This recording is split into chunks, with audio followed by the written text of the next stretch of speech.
कि समस्त वैष्णवों को, समस्त भक्तों को एक करने के लिए पूरे विश्व पर्यंत एक सत्संग यात्रा निकाली जाती है। भोलेनाथ की कृपा से ऐसी प्रेरणा हुई, मेरी लाडली की कृपा से ऐसी प्रेरणा हुई, और न जाने कब कैसे यहाँ तक आ पहुंचे। आप विश्वास नहीं मानोगे, यहाँ आने का कोई प्रावधान नहीं था, न कोई विचार था, न कोई मैसेज था, न कोई फोन था, कुछ नहीं था। अचानक आचार्य जी का फोन आया, महाराज जी चले गए। चलो जी। गाड़ी उठाई, जा रहे थे गुजरात की तरफ और चले आए यहाँ पंजाब की तरफ। तो मन में एक संकल्प था कि हिंदुओं को एक करने के लिए सत्संग यात्रा प्रारंभ की जाए। तो ऐसे ही यहाँ आने के बाद भी ऐसे ही विचार विमर्श हो रहा था। कोई निश्चित नहीं था कि आयोजन भी करना है, हमें सत्संग भी करना है, कि सत्संग यात्रा करने का विचार है, संकल्प है, क्या किया जाए। तो सभी भक्त वृंद बैठे और बैठ करके आनन फानन सारी व्यवस्थाएं हो गई, यानी 2 से 3 घंटे में सारी व्यवस्थाएं हो गई, और सबको संदेश भी दे दिया कि सोमवार से शिव महापुराण की कथा का आयोजन किया जा रहा है। बोलो हर हर। सबको संदेश दे दिया कि सत्संग यात्रा का पहला पड़ाव, सत्संग यात्रा पुरानी नाभि नाभा से प्रारंभ हो रही है। बोलो हर हर। अच्छा, पुरानी नाभि नाभा से प्रारंभ होने का एक मूल तत्व भी है, थोड़ा आध्यात्मिक दृष्टि से भी दर्शन करें कि जो नाभि है, ऐसा कहते हैं कि ये नाभि जो होता है बीच एक सेंटर होता है। मनुष्य की नाभि हो, उसका भी एक बीच सेंटर होता है, और चाहे विश्व की नाभि हो तो उसका भी एक सेंटर होता है। और संयोग की बात देखिए कि सत्संग यात्रा का प्रारंभ होना नाभि नाभा से, और जिनका भाव मन में आया, संकल्प मन में आया कि सत्संग यात्रा करनी है, तो वो भी नारायण वन नाभि कुंड से आए। बोलो हर हर। यानी ये एक संयोग ऐसा बना कि ब्रज का जो बीच सेंटर है नारायण वन, गर्ग संहिता में वर्णन आता है कि ब्रज का जो बीच सेंटर है वो नारायण वन नाभि कुंड है। उतने ही दूरी पर वृंदावन, उतनी ही दूरी पर मथुरा, उतनी ही दूरी पर नंदगांव, उतनी ही दूरी पर बरसाना, यानी ब्रज के जितने भी तीर्थ हैं सभी बराबर की दूरी पर है।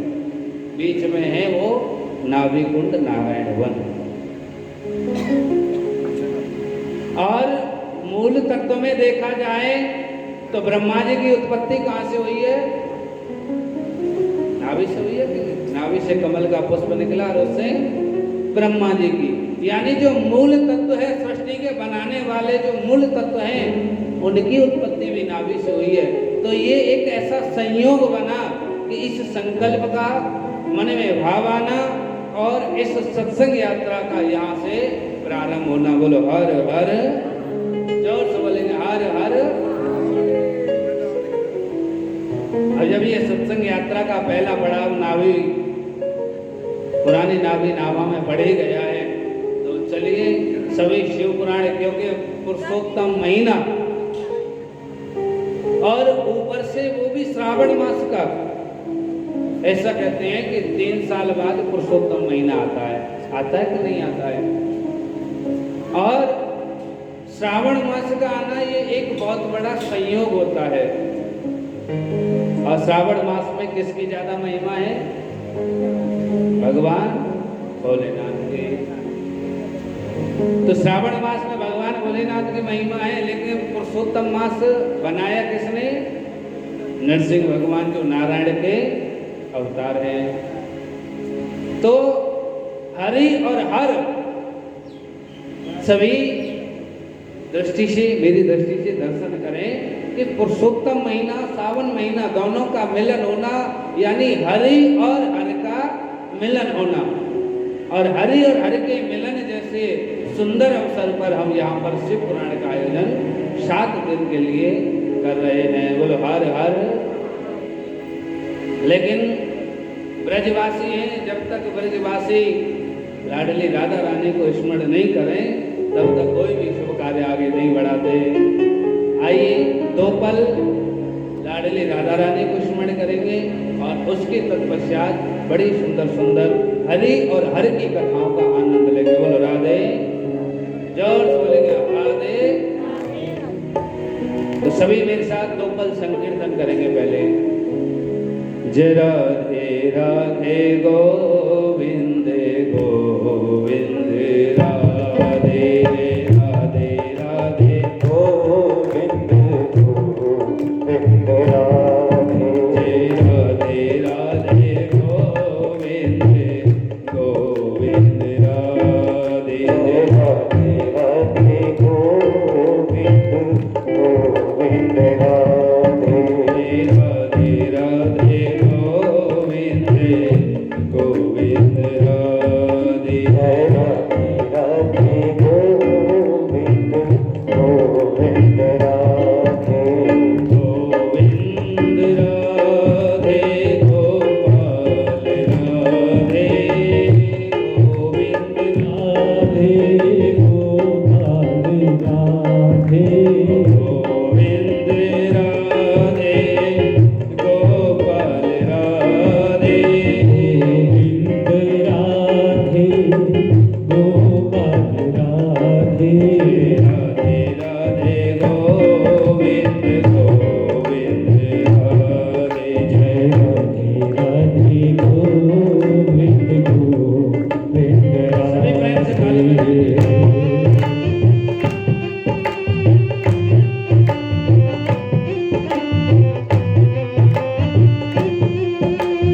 जय राधे राधे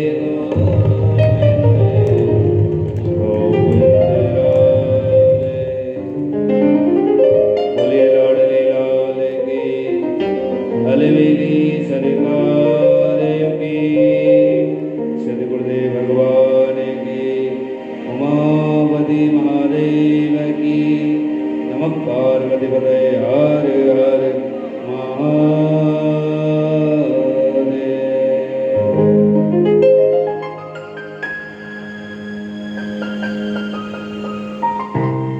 सभी ने बड़े प्रेम से लाडली को स्मरण किया, क्योंकि लाडली जो है, जो राधा रानी है,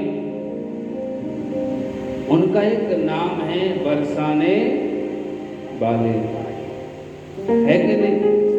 बरसाने वाले। बरसाने वाले का मतलब क्या है? बरसाने यानी कृपा की जो दृष्टि से अमृत रूपी कृपा हमारे ऊपर बरसावे, वही बरसाने वाली है। बोलो राधे। और ऐसे ही बरसाने वाली है, यदि कोई भी उनकी शरण में चला जाए तो उनकी शरण में जाने मात्र से जीव को मेरे ठाकुर जी के दर्शन हो जाते हैं। बोलो हर हर। इतनी बड़ी कृपा है, लेकिन जाना चाहिए भाव से। कैसे भाव से जाएं? जहां पर हमारी कोई भी कामना ना हो, केवल कामना हो तो केवल राधा रानी उन प्रिया प्रीतम जी के दर्शन की लालसा हो, और कोई कामना नहीं होनी चाहिए। देखिए मेरी माता बहनों, आप यदि सांसारिक कामना लेकर के आप भगवान के दरबार में जाओगे तो भगवान भी सोचता है कि देखो मैंने इनको ये मनुष्य देह दी। ये मनुष्य देह दी किस लिए? कि इनका उद्धार हो, ये अपने स्वरूप को समझ सकें, ये अपने वास्तविक स्वरूप को प्राप्त कर सकें। लेकिन ये देखो इन सांसारिक मूर्ख प्राणियों को कि मेरे दरबार में आने के बाद भी ये सांसारिक वस्तुएं ही मांग रहे हैं। भले ही आपको उनमें संतुष्टि नजर आती हो, भले ही आपको एक पल के लिए ऐसा नजर आता हो कि यदि ये चीज मिल जाए, सांसारिक चीज मिल जाए तो हमें शांति मिल जाए। मेरे भाई बहन, सांसारिक किसी भी चीज में, किसी भी पदार्थ में कोई शांति नहीं है। बोलो हर हर। जोर से बोलेंगे हर हर। शांति है तो केवल और केवल भगवान के श्री चरणों में। मेरे भाई बहन, ये पृथ्वी और आकाश रूपी दो पार्ट हैं। पृथ्वी और आकाश रूपी दो पार्ट हैं। दोहा मिलता है कबीर दास जी का कि एक बार कबीर दास जी बाजार गए तो उन्होंने जब चलती हुई चक्की को देखा तो देख करके आंखों में जल भर आया कि देखो इस चक्की के अंदर जो भी कनक जा रहा है वो पिस करके बन जाता है आटा। ऐसे ही इस संसार में जितने भी जीव आए हैं, इस संसार रूपी चक्की में सभी पिस करके, मोह ममता में पिस करके सभी गर्त में गिर रहे हैं। चलती चक्की देख कर दिया कबीरा रो, दो पाटन के बीच में साबुत बचा न को। आज नेत्रों में जल भर आया कि पृथ्वी और आकाश रूपी जो दो पार्ट हैं, और इन दोनों पार्टों के बीच में जो ये जीव हैं, मनुष्य हैं, वो मोह ममता रूपी आंखों पर पट्टी ऐसी बंधी हुई है कि उसी में पिस करके पुनरपि जननम पुनरपि मननम पुनरपि जननी जठरे सैनम, बार बार जन्म लेते हैं, बार बार मृत्यु को प्राप्त होते हैं, बार बार जन्म लेते हैं, बार बार मृत्यु को प्राप्त होते हैं।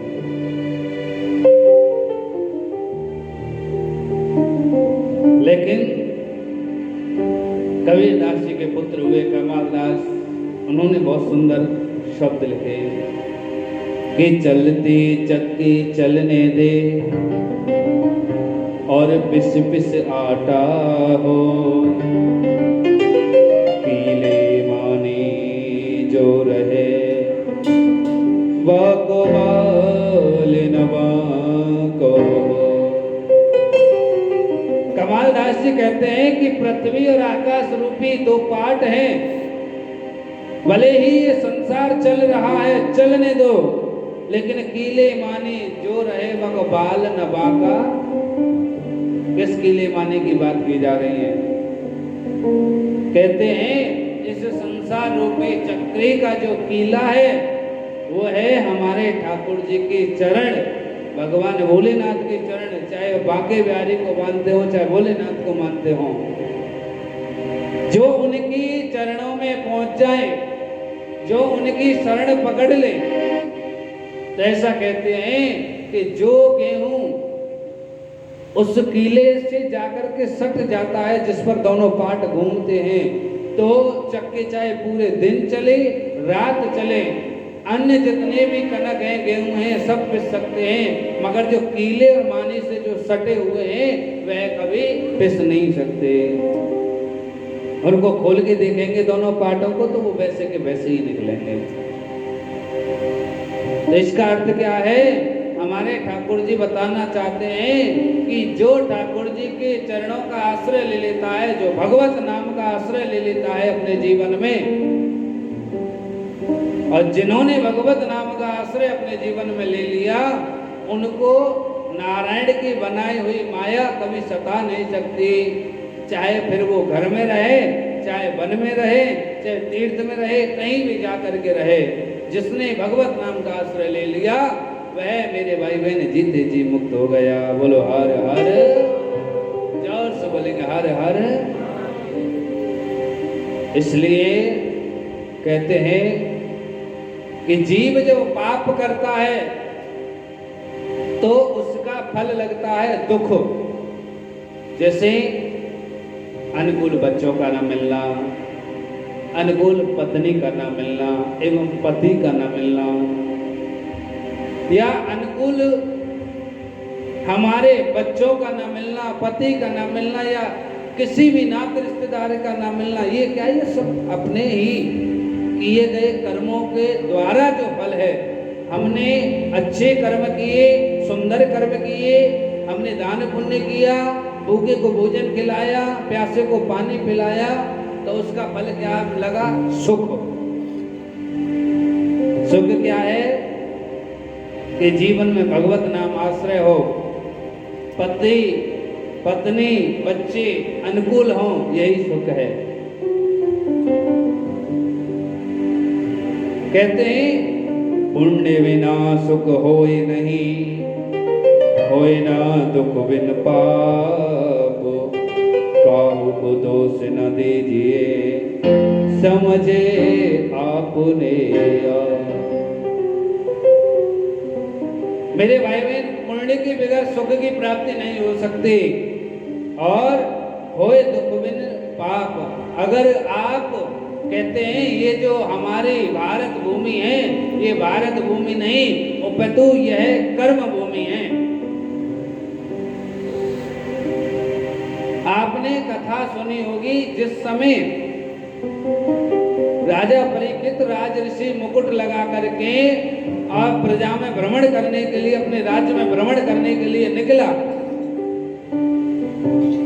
तो उसने सुदूर जंगल में जाकर क्या देखा कि एक गौ माता रो रही है और एक बैल उसे समझा रहा है,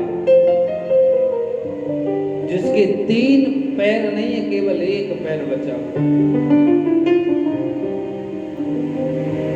और जब ऐसे दृश्य को राजा परीक्षित ने देखा तो ऐसा कहते हैं, वैष्णव जन तो तेने कहिए जो पीर पराई जाने। सच्चा वैष्णव वही है, सच्चा भक्त वही है जो दूसरे के दुख को देख करके उस दुख को अपने अंदर महसूस करे, वह सच्चा वैष्णव है। क्रोध आ गया और क्रोध आ गया। आज राजा परीक्षित जाकर के उस वृषभदेव से विनयी स्वर में पूछने लगे, वृषभदेव, आपके ये 3 पैर मेरे इस राज्य में किसने काटे? इतना दुस्साहस किसने किया? और ये कौन है जो गौ माता जो रो रही है? आज मेरे भाई बहन, वृषभदेव ने, उस बैल ने 25 गुणों का वर्णन किया और 25 गुणों का वर्णन करते हुए वृषभदेव बैलदेव कहने लगे, राजन,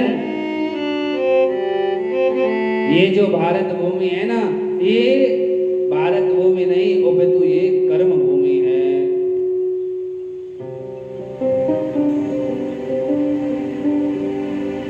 यहाँ कर्म प्रधान है। कर्म प्रधान विश्व चिराखा, जो जस करहे सुतस फल चाखा। ये भारत भूमि नहीं, अपितु कर्म भूमि है। आप यहाँ पर जैसा कर्म करोगे, आप सुंदर कर्म करोगे तो सुंदर फल की प्राप्ति होगी, और आप गलत कर्म करोगे तो दुख की प्राप्ति होगी। कहते हैं, कोई न काऊ सुख दुख कर दाता, निज कृत कर्म भोग सब भ्राता। ना तो कोई किसी को सुख देने वाला है, ये समझे कि मेरे पति मुझे सुख देने वाले हैं, मेरे बच्चे मुझे सुख देने वाले हैं, या अपितु मेरे नाते रिश्तेदार मुझे सुख देने वाले हैं। कोई किसी का नहीं है, कोई किसी को सुख देने वाला नहीं है। जीव के किए गए कर्म ही उसके सुख के कारण बनते हैं, और जीव के किए गए कर्म ही उसके दुख के कारण बनते हैं। को ना काऊ सुख दुख कर दाता, निज कृत कर्म भोग सब भ्राता। उसके अपने ही कर्म सुख और दुख के कारण बनते हैं। बोलो हर हर। आज जब ऐसा वृषभदेव ने कहा तो पहचान गए राजा परीक्षित, ये कोई साधारण नहीं है, ये कोई वृषभ साधारण नहीं है, ये तो साक्षात धर्म है जो इतना सुंदर उपदेश कर रहे हैं। और ऐसा कहते हैं, जो लोग दुख में दुखी रहते हैं और सुख में फूल जाते हैं, वह धर्म से बहुत दूर होते हैं, और जो धर्म परायण होते हैं, जो धर्म में लगे हुए होते हैं, वह सुख को भी बराबर समझते हैं और दुख को भी बराबर समझते हैं। कहते हैं, सुख में फूलो मति, दुख में कराओ नहीं। कृष्ण गोविंद गोपाल गाते चलो, अपने रथ को सुमार्ग लगाते चलो। देखो इंद्रियों के न घोड़े भगे, इन पर हरदम ये संयम के कोड़े लगे।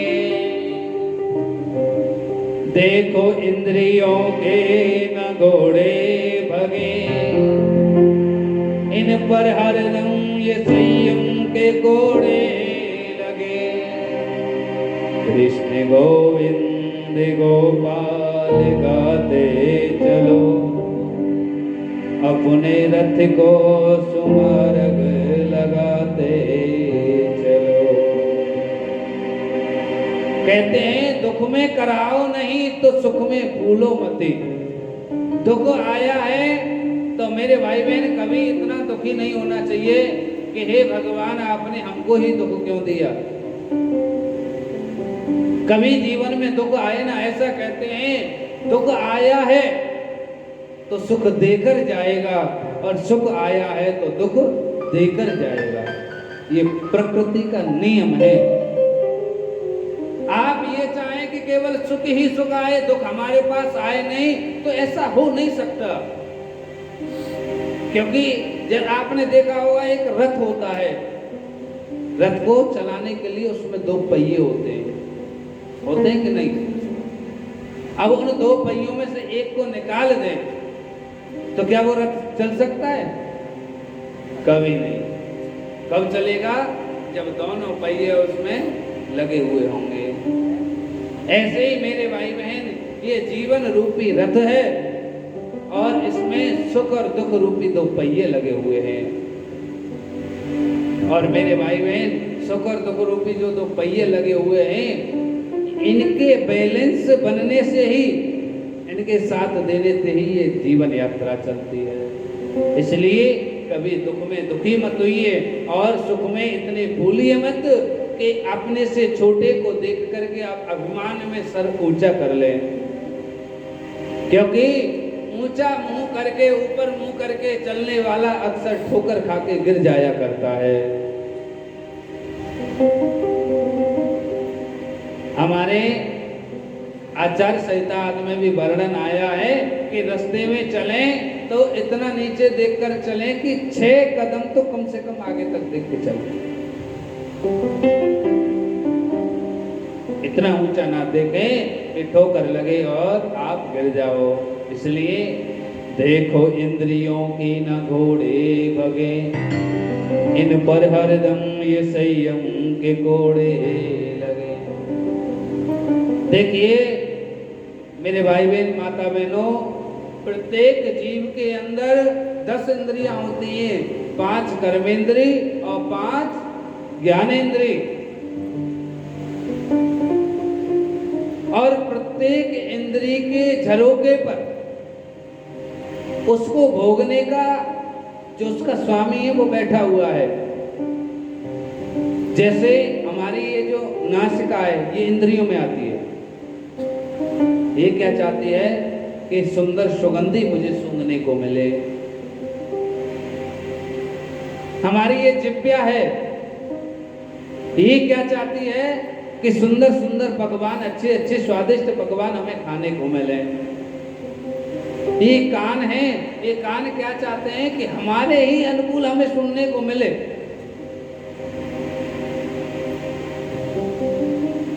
तो प्रत्येक इंद्रिय का देवता उसे भोगने के लिए तैयार बैठा है।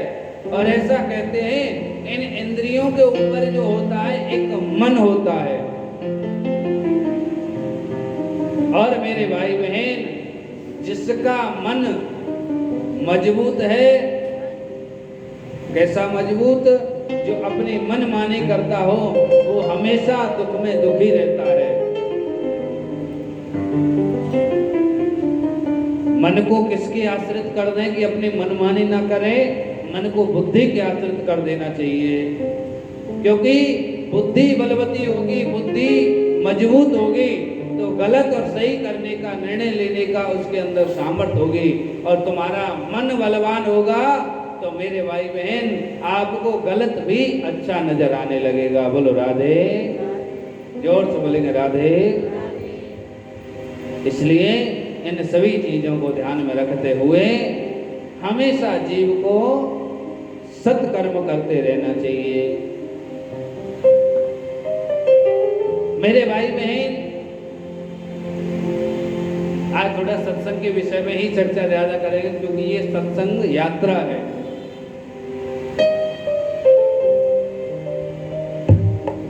जो लोग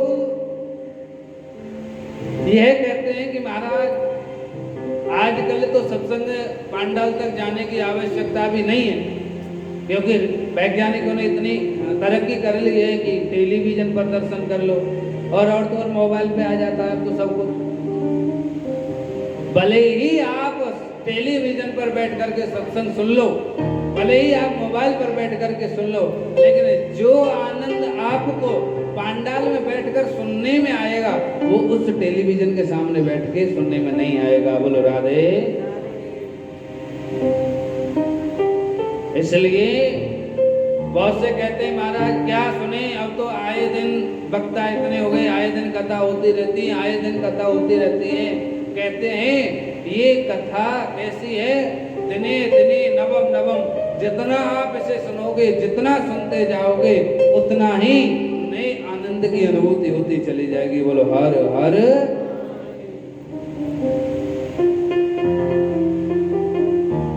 जो लोग सत्संग सुन करके अगा जाते हैं, बौरा जाते हैं, वह लोग तुलसीदास बाबा कहते हैं कि इस अमूल्य देह को प्राप्त करने के बाद भी उन्होंने इस देह के मर्म को जाना नहीं कि इस देह का मर्म क्या है।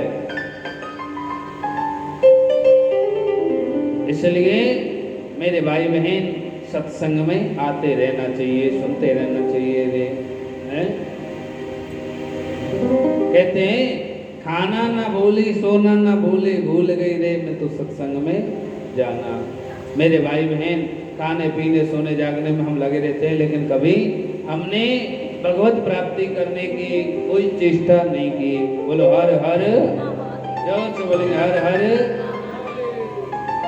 इसलिए जितना हो जीवन में भगवत चर्चा में लग जाना चाहिए। इसी मनुष्य देह से छुटकारा पा करके भगवान में एकाकार होने के लिए ही अनेक पुराण बने हैं, अनेक शास्त्र बने हैं, वेद बने हैं। किस लिए बने हैं कि कैसे भी ये सांसारिक प्राणी जिस ज्योति से इसका उद्गम हुआ है, उद्गम का मतलब है प्राकट्य हुआ है, जहां से इसका प्राकट्य हुआ है उसी में जाकर के ये एकाकार हो जाएं, उसके लिए अनेक पुराण बनाए, वेद बनाए, शास्त्र बनाए। लेकिन आज का सांसारिक प्राणी अपने आप में ऐसा हो गया है कि अनेक प्रकार की पढ़ाई करने के बाद वेद और शास्त्रों को पढ़ना सुनना उचित नहीं समझता है। कहते इसमें क्या है, ये तो सब बकवास है, फालतू की चीज है। मेरे भाई बहन, आप यहाँ जो सांसारिक पढ़ाई कर रहे हो, इस पढ़ाई से जीवन यात्रा तो सुलभ हो सकती है, लेकिन पांच भौतिक शरीर को छोड़कर के जो आगे जाएंगे उस यात्रा में इस पढ़ाई का कोई लेना देना नहीं है। वहां किसका लेना देना है? हरि नाम संकीर्तन का, हरि चर्चा का। कहते हैं मीरा जी कोई पढ़ी लिखी नहीं थी, कबीरदास इतने पढ़े लिखे नहीं थे, रसकान जी पढ़े लिखे नहीं थे, लेकिन आज उन्हीं के नाम पर लोग पीएचडी आदि करते हैं। जो अपने आप को ज्यादा पढ़ा लिखा कुशाग्र समझते हैं कि हमने साहब पीएचडी कर ली, ये कर ली। अरे मूर्ख, पहले उठा के देख जिसके नाम पे तूने पीएचडी की है वो कितनी बड़ी भक्त थी भगवान की। जैसे मीरा ने हठ पूर्वक कह दिया कि मेरे तो गिरधर गोपाल दूसरो ना कोई, और जाके सिर मोर मुकुट मेरो पति।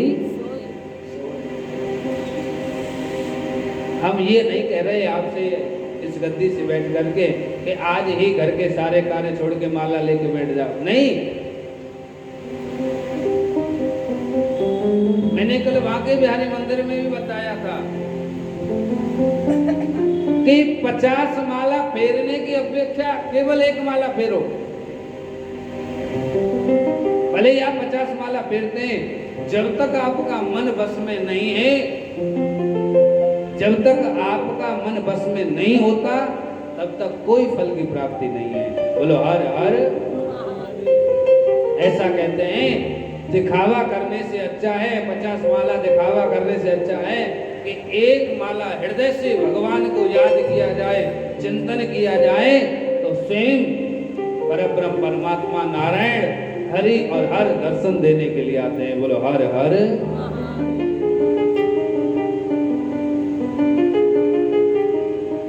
मेरे भाई बहन, मीरा जी का जन्म राजस्थान की पावन भूमि मेड़ता सिटी में हुआ था। ये अजमेर से थोड़ा आगे है, बहुत सुंदर स्थान है। मीरा जी का बाल्यकाल से ही भगवान के प्रति भाव ज्यादा था। ऐसा भाव था कि इनके बाबा थे दूधा जी। एक बार वो किसी कार्य से बाहर चले गए, तो नित्य प्रति जब हमारे घर में जो ठाकुर जी होते हैं उनकी जब हम सेवा करते हैं और जब बाहर जाना होता है तो किसी ना किसी को तो जिम्मेदारी दे के जाते हैं कि भैया देख हम जा रहे हैं, हमारे जाने के बाद तुमको ये व्यवस्था संभालनी है। तो दूधा जी जब बाहर गए तो मीरा जी से कह के गए कि देखो बेटी, मैं तो बाहर जा रहा हूं, ऐसा करना पीछे से 4 भुजानाथ, वहां ज्यादातर 4 भुजा की पूजा होती है, तो इनका ध्यान रखना, पूजा करना और टाइम से भोग लगाना, ऐसा कह के चले। कुछ संत यहाँ पर ऐसा भी बताते हैं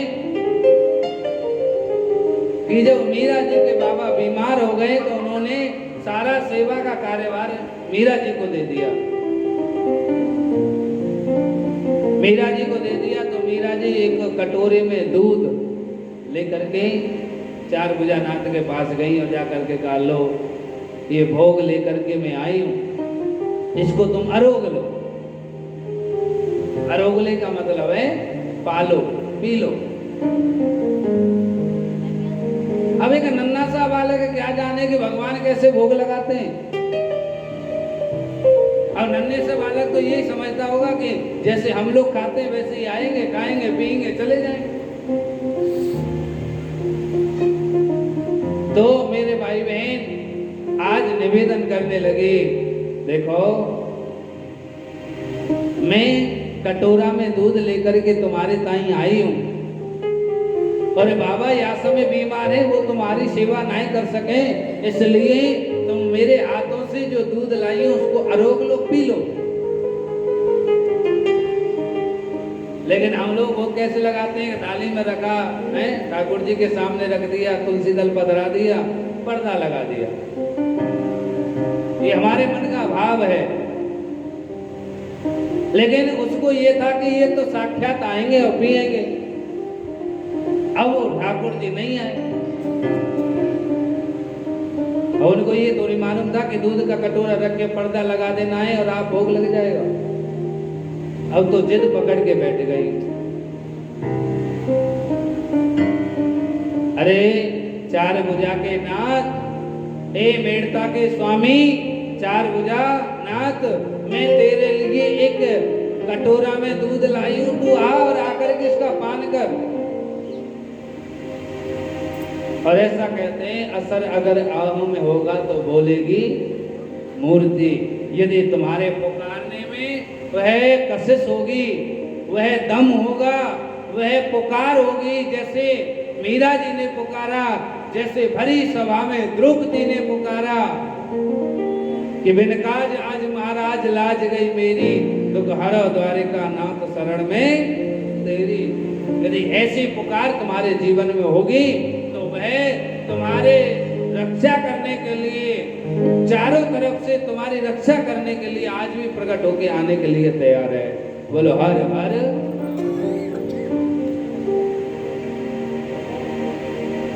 अब तो मेरे भाई बहन मीरा जी डेरा डाल के बैठ गई कि आनो पड़ेगो, तुमको पीनो ही पड़ेगो। परिणाम ये हुआ कि 4 भुजानाथ स्वयं प्रकट हुए, हाथों से कटोरा उठाया और पी गए। और जब हाथों से कटोरा उठाया, पी गए और भोग लगा करके जब उस खाली कटोरा को लेकर के बाबा के पास गई तो बाबा ने पूछा, बेटी 4 भुजानाथ को भोग लगा दिया? बोले हाँ मैंने लगा दिया। उन्हें लगा दिया? बोले हाँ देखो ये दूध पी के गया है अभी। अब दूधा जी के सामने तो कभी 4 भुजानाथ प्रकट होके आए नहीं थे दूध पीने के लिए, जो उनको विश्वास हो जाए। तो उनको ऐसा लगा कि ये मीरा जी झूठ बोल रही है, स्वयं दूध पी गई है और कह रहे हैं कि ये 4 भुजानाथ ने दूध पी लिया। कुछ अड़ोस पड़ोस के गांव के लोग देखने भी आए थे कि चलो दूधा जी बीमार है, देख करके आए। उन्होंने सुना तो आज दूधा जी कहने लगी, बेटी मुझे तेरी बात पर विश्वास नहीं है, तू झूठ बोल रही है। हमारा जीवन गुजर गया, सेवा करते करते आज तक वो दर्शन देने नहीं आया। दूध पीने की तो बहुत दूर बात है, और आज तू जब दूध का भोग लगाने के लिए गई तो वो तेरे लिए दूध पीने आ गया।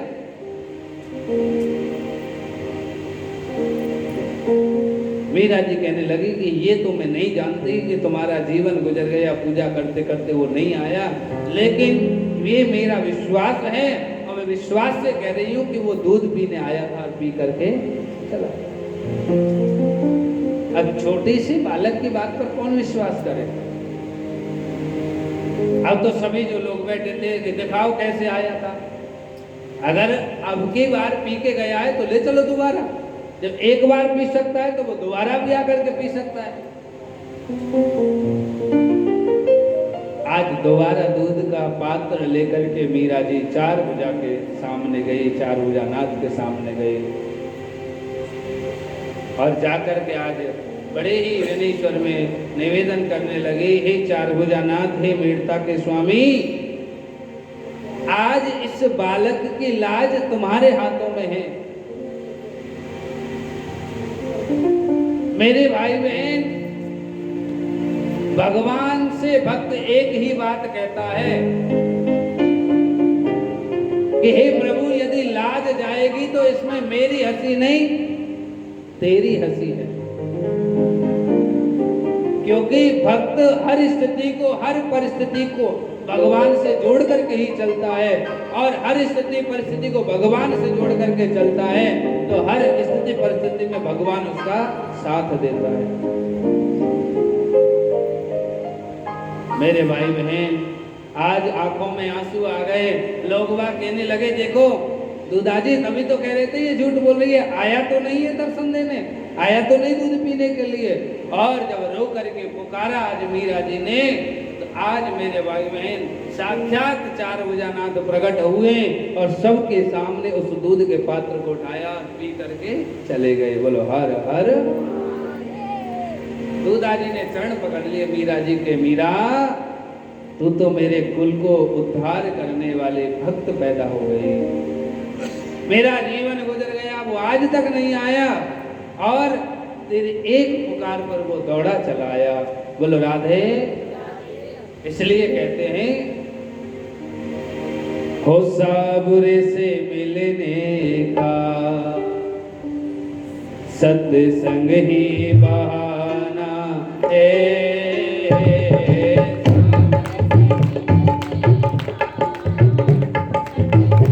सभी बोलेंगे मेरे साथ। हो साबुरे से मिलने का सत्संग ही बहाना है।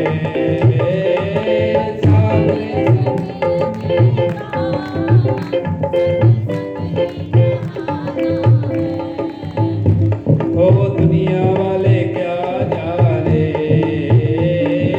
दुनिया वाले क्या जाने, ये रिश्ता पुराना है। दुनिया वाले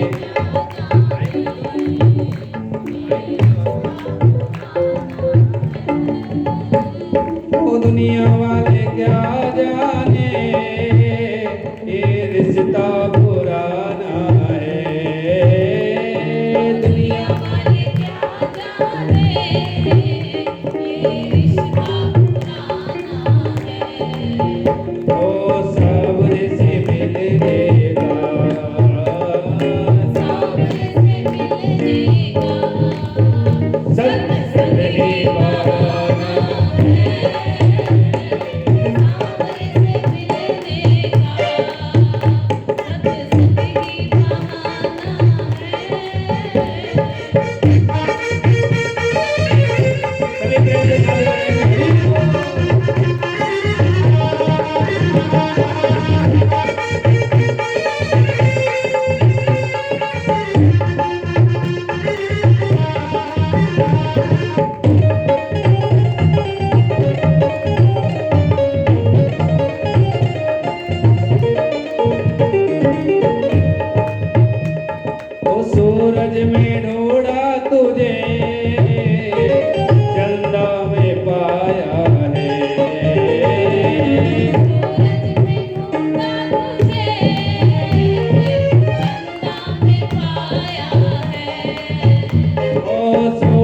में ढूंढा तुझे चंदा में पाया है। सूरज में ढूंढा तुझे चंदा में पाया है। ओ तारों की झिलमिल में, तारों की झिलमिल में मेरे शाम का ठिकाना है। तारों की झिलमिल में मेरे शाम का ठिकाना है।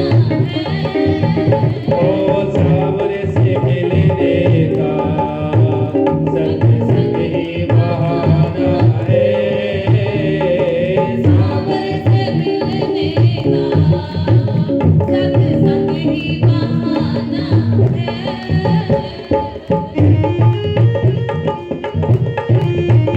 ये बाकी रही हाल की।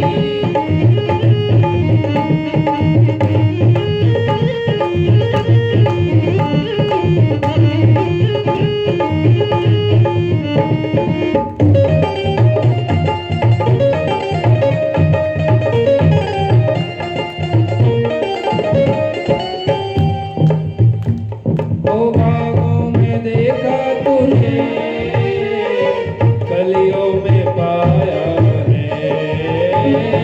बागों में देखा तुझे कलियों में पाया है।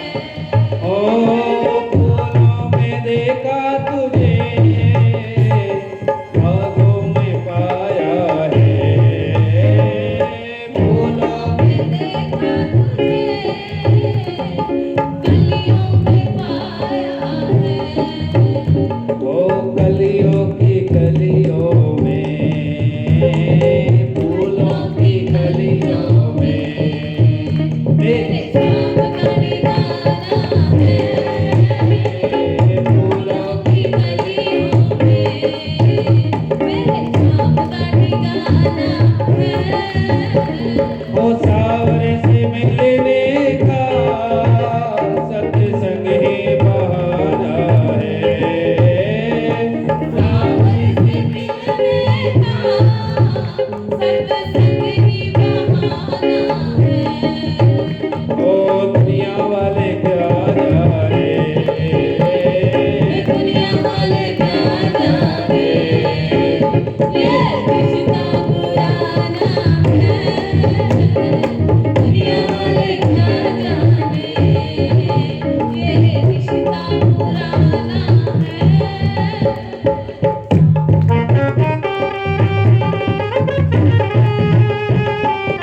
ये भाभी प्यारी हाल की।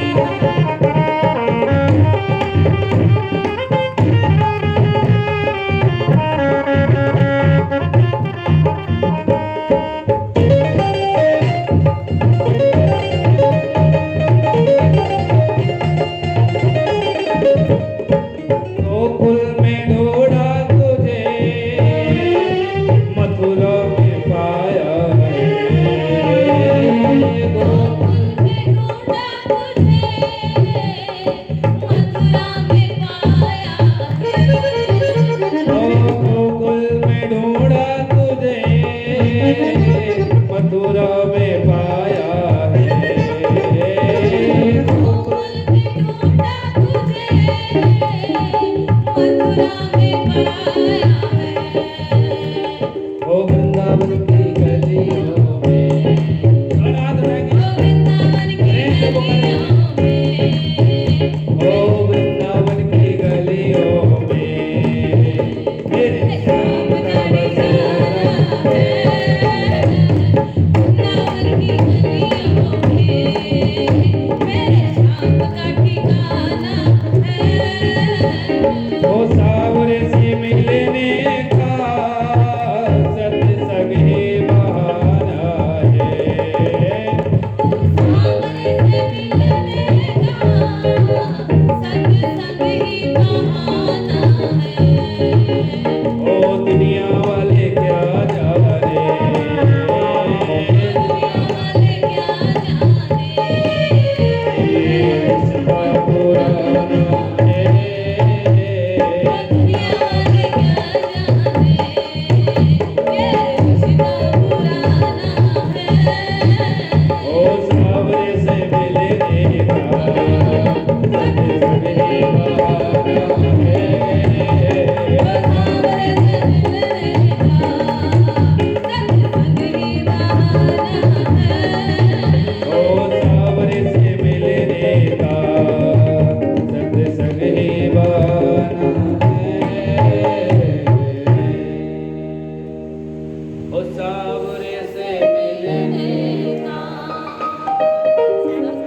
सत्संग ही बहाना,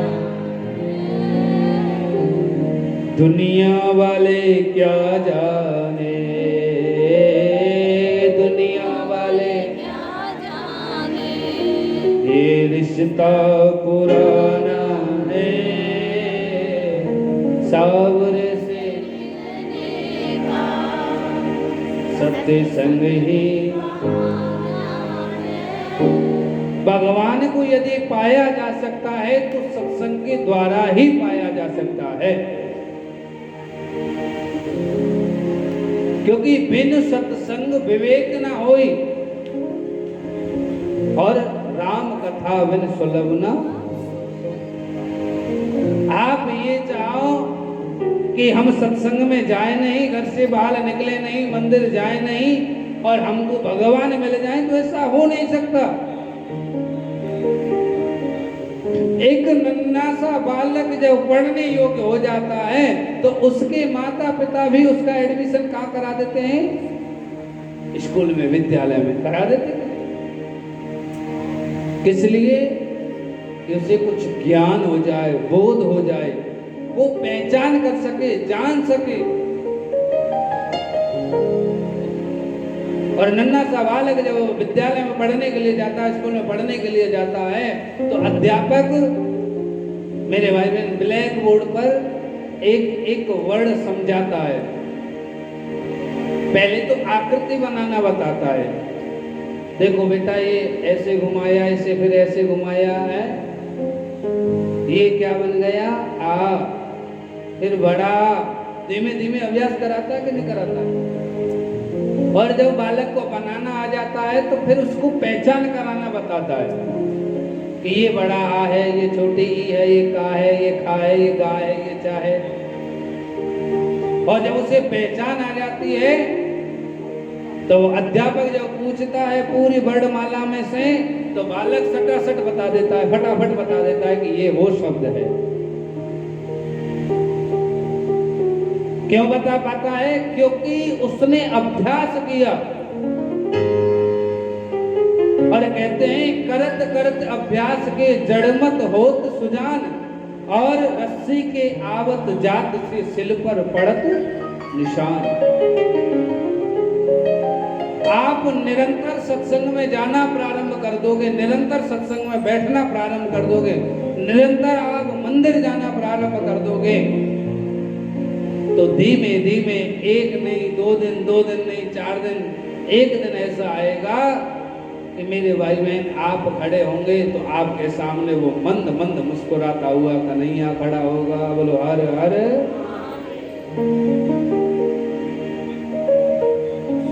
ऐसा कब होगा? जब आप निरंतर अभ्यास करेंगे।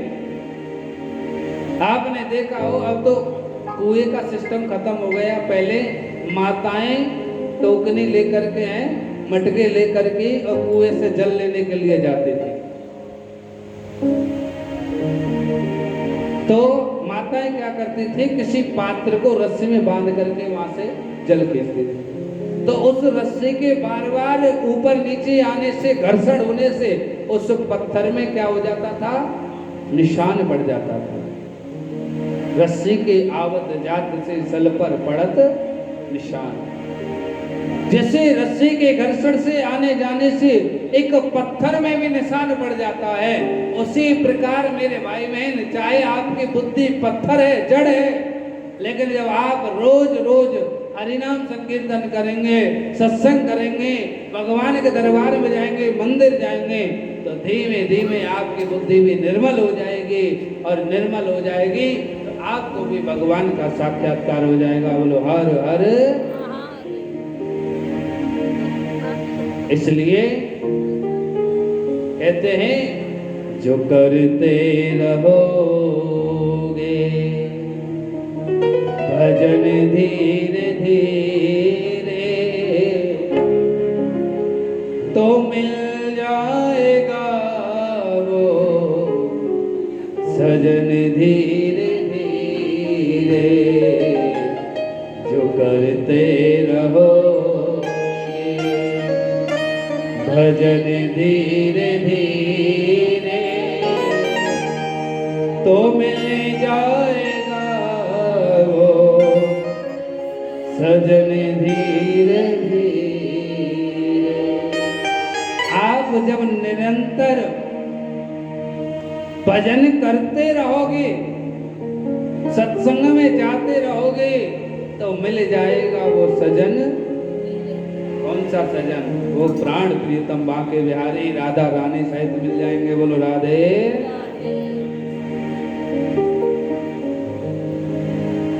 इसलिए सत्संग की बहुत बड़ी महिमा है।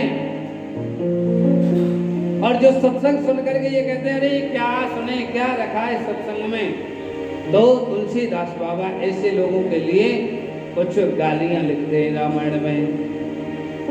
अब आप लोग सोचते होंगे रामायण तो हमने भी पढ़ी, बल गाली हमने भी नहीं पढ़ी रामायण में, कहाँ लिखी है? तो तुलसीदास बाबा कहते हैं जे हरि कथा सुनी नहीं काना, श्रवण रंध्र अहिभवन समाना। देखिए मेरे भाई बहनों, हमें ये जो मनुष्य देह मिली है, ये किस लिए मिली है? ये केवल और केवल हमें भगवत प्राप्ति के लिए मिली है। मात्र घरों में ये लटका हुआ उल्टा जीव, जब माँ के गर्भ में 7वां महीना जब प्रारंभ होता है, तो उसे जन्म जन्मांतर का बोध हो जाता है कि मैं पहले कौन था, क्या कर्म करके आया हूं और अब आगे क्या बनने जा रहा हूं। अब आप सोच रहे होंगे जब जन्म जन्मांतर का बोध माता के गर्भ में हो सकता है, तो अब क्यों नहीं? जब 7वें महीने में मात्र गर्भ में लटका हुआ ये जीव जन्म जन्मांतर का बोध जब हो जाता है, तो भगवान से प्रार्थना करता है प्रभु मुझे इस नरक से बाहर निकाल दे, मुझे इस नरक से बाहर निकाल दे, और बाहर निकलते ही मैं तेरा भजन करूंगा। लेकिन जब ये जीव मात्र गर्भ से बाहर आता है तो क्या होता है? तुलसीदास बाबा कहते हैं भूमि परत भाढ़ावर पानी, जन जीवई माया लिखुटानी। आकाश से बूंद गिरी शुद्ध और पवित्र होती है, लेकिन वही पानी की बूंद आकाश से जो छूटी थी, पृथ्वी पर गिरते ही क्या हो जाती है? गंदी। ऐसे ही ये मात्र गर्भ में लटका हुआ ये जीव वहां को संकल्प करता है कि मुझे बाहर निकाल तेरा भजन करूंगा, लेकिन बाहर आते ही जन जीवई माया लिपटाने, बाहर आते ही इसे विष्णु की वैष्णवी माया ऐसे पकड़ लेती है कि ये मेरे भाई बहन मात्र गर्भ में क्या संकल्प करके आया, क्या विकल्प करके आया, सब भूल जाता है। और जब सब भूल जाता है तो फिर धीमे धीमे उदर में लेट मही पर लेटो, और पल न मिले ते बड़ो सुख पायो। अरे तरुण भयो तेरिया संग लेटो, और लेटत लेटत नाहि अघायो, और लेटत लेटत लेट भयो, अब चिता में लेटन को दिन आयो। अरे क्षीर सागर में लेटन हारे को, तो कभी जुबा पे नाम न लायो, और लेटत लेटत लेट भयो, अब चिता में लेटन को दिन आए। कहते उधर में लेट वहीं पर लेटो। पहले माँ के गर्भ में उल्टा लटका रहा, जन्म हो गया, मही महिमा ने जमीन पर माता पिता ने लिटा दिया, थोड़ा बड़ा हुआ पलने में लिटा दिया, थोड़ा और बड़ा हो गया, मेरे भाई बहन माता ने बोध कराया ये पिता हैं, ये चाचा हैं, ये ताऊ हैं, तो माता के बोध कराने से ज्ञान हो गया। पहले मां से प्रेम था, लेकिन बोध कराने के बाद वो प्रेम बट गया पिताजी में, चाचा में, ताऊ में इत्यादि।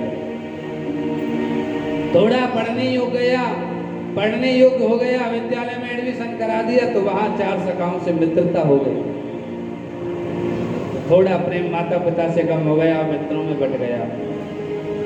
और धीमे धीमे जब अपनी उम्र को गुजरता जाता है और जब विवाह योग्य हो जाता है तो माता पिता सोचते हैं कि अब हमारा बेटा, हमारा पुत्र विवाह योग्य हो गया, अब इसका विवाह कर देना चाहिए। और भैया जब विवाह हो जाए और विवाह हो करके जब बहू रानी को घर लेकर के आए, अब ना तो कोई माँ चाहिए, ना पिता चाहिए, ना भाई बंधु चाहिए, ना कोई सखा चाहिए।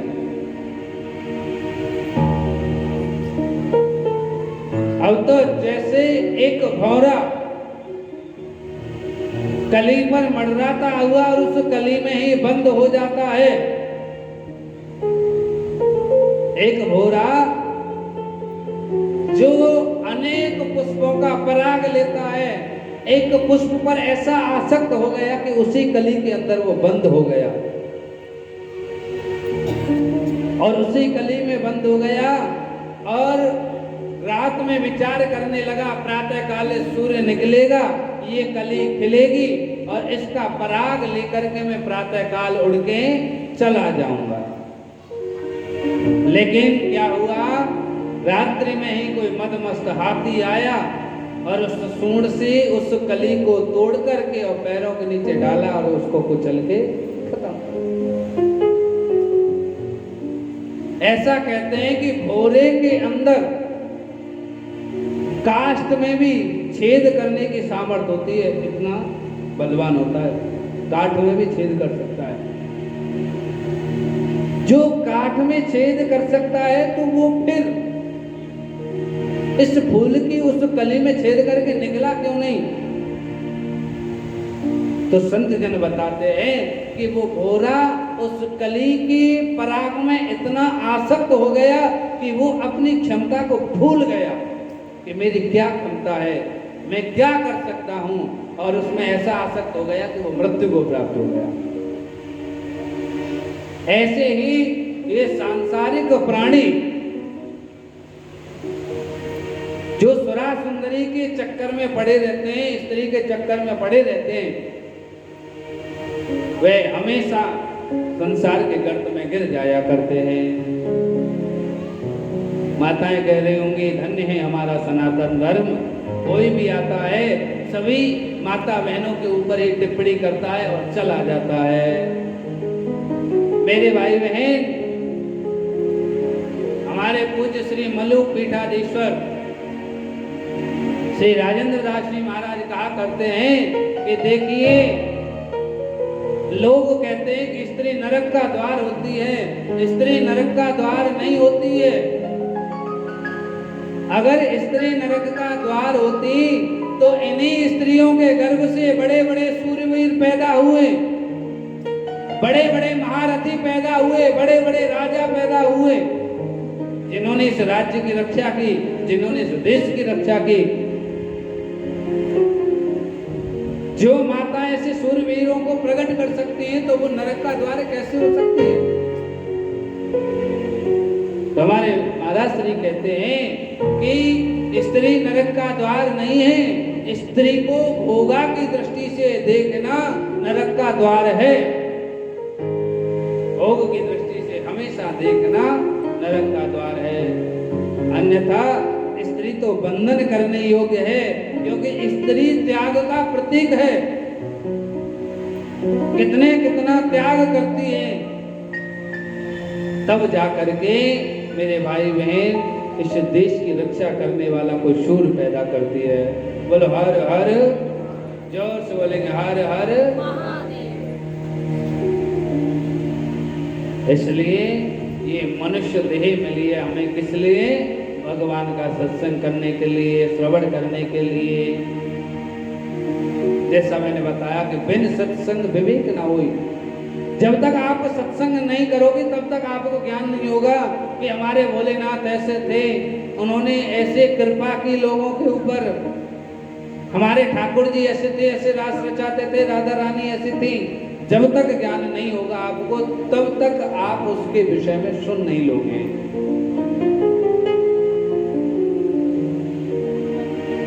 मेरे भाई बहन, अभी आप सत्संग सुन रहे हैं और मैं किसी से पूछने लग जाऊं कि बताओ आपके पीछे से स्त्री गुजर के गई है या पुरुष, कोई बता सकता है? नहीं बता सकता। क्यों? क्योंकि आपने देखा ही नहीं, ना ही आपने देखा और ना ही किसी ने आपको बताया, तो आपको बोध कैसे होगा? ठीक उसी तरह जब तक आप सत्संग नहीं सुनोगे तब तक भगवान की प्राप्ति नहीं हो सकती। बोलो हर हर। भगवान भोलेनाथ ने माता पार्वती से कहा, जब माता पार्वती का विवाह होकर के आया था हिमाचल राजा के यहाँ से, तो उनको अपने पूर्व जन्म की याद थी कि कैसे भगवान भोलेनाथ ने मुझे त्यागा, कैसे मैंने अपने देह को त्यागा। तो आज जैसे ही माता पार्वती प्रश्न करने वाले थे और प्रश्न करते हुए कहा, हे भोलेनाथ एक बात बताओ कि ये संसारिक प्राणी और संसारिक प्राणी माया में ग्रसित हुआ तुमको कैसे प्राप्त कर सकता है? क्योंकि संसारिक प्राणी के पास इतना टाइम तो होगा नहीं कि पूरे दिन भजन करने बैठा रहे, या पूरे दिन माला लेके बैठा रहे, या पूरे दिन वेद पढ़ता रहे, या पूरे दिन पुराणों को पढ़ता रहे। इतना समय तो नहीं। तो फिर ऐसा कौन सा उपाय है जिससे तुम्हारी प्राप्ति सहज में हो जाए? तो आज भगवान भोलेनाथ कहने लगे, देवी जो लोग मुझे प्राप्त करना चाहते हैं, जो लोग मेरी ज्योति में एकाकार होना चाहते हैं, जो सांसारिक लोग चाहते हैं कि हम भोलेनाथ में जाकर के एकाकार हो जाएं, उस ज्योति में जाकर के एकाकार हो जाएं, तो ऐसे लोगों के लिए मैंने 9 रास्ते खोले हैं। कितने? आवाज नहीं आई। कितने? 9 रास्ते। भगवान ने जीव को अपने आप से मिलाने के लिए 9 रास्ते खोले हैं। पहला रास्ता बताया है, कहा है, हे देवी जी जो लोग ये चाहते हैं कि हम इन्हीं रास्तों को अपना करके भगवान को प्राप्त कर लें, तो ऐसे जीवों के लिए मैंने 9 रास्ते खोले हैं। और उन 9 रास्तों में सबसे पहला रास्ता है श्रवणम। पहला रास्ता कौन सा है? श्रवणम। कहा है देवी जी जो लोग मुझे प्राप्त करना चाहते हैं वह अपने जीवन में पहली बात तो श्रवण का मतलब है सत्संग श्रवण करना, कीर्तन श्रवण करना, ये अपने जीवन में आदत डाल लें। जो लोग सुन सकता है, जो लोग सुन सकता है उसके अंदर ऐसी सामर्थ्य आ सकती है कि वह दुनिया को सुना भी सकता है। लेकिन सुनाएगा कब? जब वह स्वयं सुनने की आदत डाल ले। आज का प्राणी इतना विचित्र हो गया है कि हम अपनी अपनी तो सब सुनाना चाहते हैं। यहाँ पर जितने बैठे हैं सब किसी से पूछ लो, सब अपना अपना सुनाना चाहते हैं, लेकिन सुनना कोई किसी का पसंद नहीं करता है। इसलिए पहली रास्ता क्या है? श्रवणम। श्रवण करना प्रारंभ कर दो, सुनना प्रारंभ कर दो। श्रवण क्या करना है? सत्संग। जैसा कि मैंने बताया था कि तुलसीदास बाबा कहते हैं कि हमें ये मनुष्य देह मिली है और इस मनुष्य देह में हमें जो कान मिले हैं, ये किसके लिए मिले हैं? भगवान का सत्संग सुनने के लिए, कीर्तन सुनने के लिए, भजन सुनने के लिए। लेकिन आज का प्राणी इन कानों का कोई सदुपयोग नहीं कर रहा है। एक ईयरफोन लगा लेते हैं और बस, फिर न किसी की सुननी न सुनानी। कहते हैं जिंदगी मिली है बंदगी के लिए, जिंदगी मिली है बंदगी के लिए, मत बर्बाद करो इसे किसी गंदगी के लिए। इसलिए पहली आदत डाल लो सुनने की। जो लोग सुन नहीं सकते, ऐसा कहते हैं मेरे भाई बहन, रामायण में कथा मिलती है कि जब वो लक्ष्मण का और मेघनाथ का युद्ध हुआ था कि नहीं, तो उस समय लक्ष्मण जी की संरक्षण करने के लिए किसको भेजा था? किसको भेजा था? बालाजी महाराज को, हनुमान जी को भेजा था कि नहीं?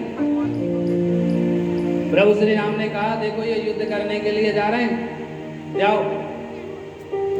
कोई असुविधा नहीं होनी चाहिए, लक्ष्मण को कोई परेशानी नहीं होनी चाहिए, तुम्हारा कार्य है इनकी रक्षा करना। तो हनुमंत लाल ने एक ही बात कही, भगवान मैं रक्षा तो करूंगा, और रक्षा करते करते यदि कहीं कोई आके कीर्तन करने लग गया ना, तो फिर मेरी सामर्थ्य नहीं रक्षा करना। क्योंकि हमारे बालाजी कौन है? राम चरित सुने वे को रसिया,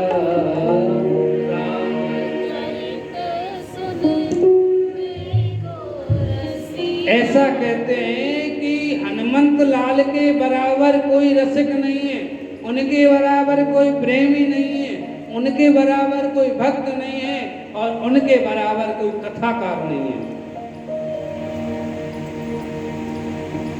और जब मेघनाथ का लक्ष्मण का युद्ध हो रहा था तो नारद रावण के पास गया, नारायण नारायण करता हुआ।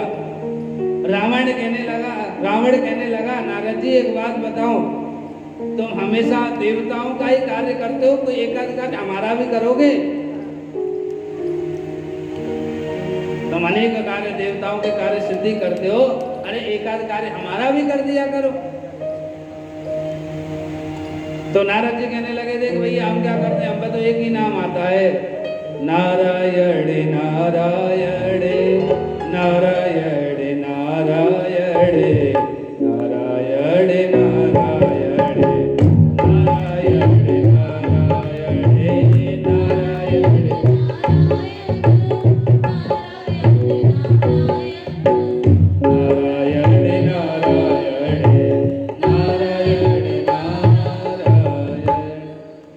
तो भैया नारायण का नाम लेना ही आता है, और तो कुछ आता नहीं।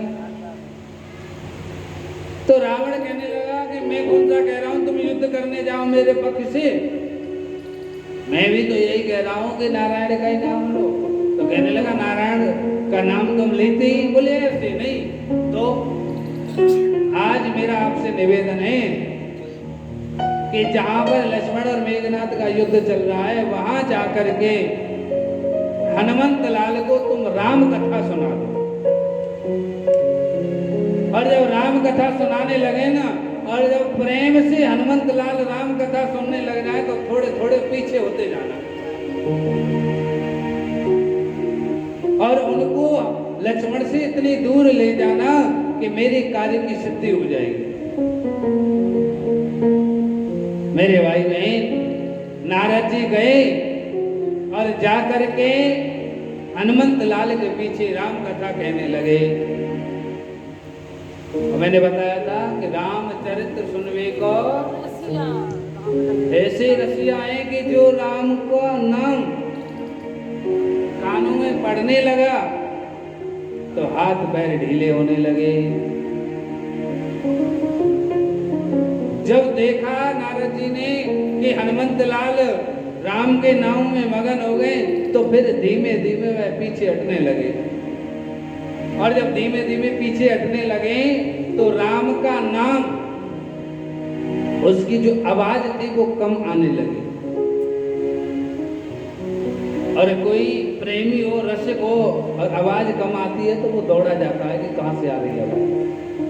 कहते हैं धावती रस लंपटहा, जो भगवान के प्रेमी होते हैं, जो सुन ले कि वहां पर सत्संग हो रहा है, तो ऐसे प्रेमियों के लिए ना तो किसी निमंत्रण की आवश्यकता पड़ती है, ना किसी संदेश की आवश्यकता पड़ती है। वह सुन ले कि सत्संग हो रहा है तो दौड़ पड़ते हैं।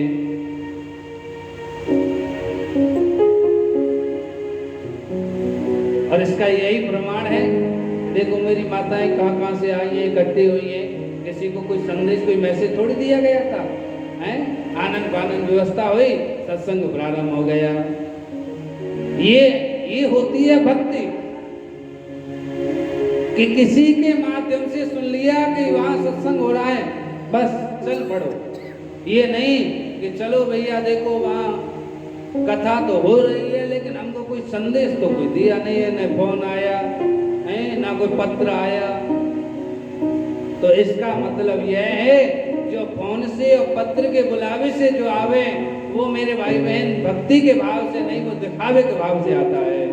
और ठाकुर जी कहते हैं निर्मल मन जन सो मोहि पावा, मोहे कपट छल छेद्र न भावा। निर्मल मन जन सो मोहि पावा, मोहे कपट छल छेद्र न भावा। राम सिया राम सिया, राम सिया राम, राम सिया राम सिया, राम सिया राम, राम सिया राम सिया, राम सिया राम, राम सिया राम सिया, राम सिया राम। भगवान कहते हैं कि निर्मल जन सन सो, निर्मल मन जन सो मोहि पावा, मोहे कपट छल छिद्र ना भावा। जो निर्मल मन से मुझे भजता है, मैं उसी को प्राप्त होता हूँ। कपट से, छल छिद्र से, दिखावे से यदि आप भजोगे तो भगवान नहीं मिलने वाले। कुछ लोगों को ऐसा होता है कि कोई भी आयोजन हो, नाम हमारा होना चाहिए। मेरे भाई बहन हमारे एक बहुत अच्छे प्रिय भक्त हैं और भगवान श्री राम के अनन्य भक्त हैं, उदयपुर से हैं।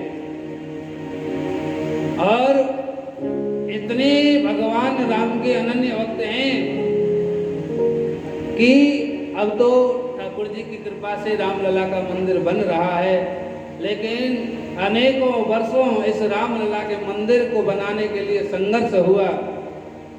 तो मेरे भाई बहन एक दिन हम उनके पास में बैठे थे, तो ऐसे ही चर्चा हो गई, भक्ति की चर्चा चलने लगी कि भगवान कहने लगे महाराज जी कि आजकल लोग दिखावा ज्यादा करते हैं, भक्ति कम करते हैं।